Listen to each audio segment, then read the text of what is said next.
coffret littérature français, mais alors grand format, hein, je vous ai choisi.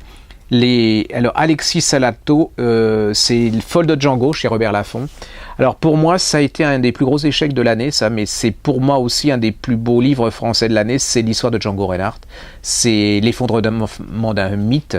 C'est la naissance du jazz, d'un jazz comme on l'entend encore un matin, avec Dutronc et tout ça. C'est l'histoire d'un type qui plaisait énormément aux femmes. C'était l'histoire d'un type égoïste. C'est l'histoire d'un génie. C'est chez Robert Laffont. Vous avez Bérénice 34-44 de Stiba, la comédie française, les Allemands, la collaboration, comment il n'était pas bon d'être juive quand on était comédienne sous l'occupation. Alors ça, c'est un des plus grand succès de la Griffe Noire cette année, qui a été encensé par tous nos lecteurs, enfin une merveille.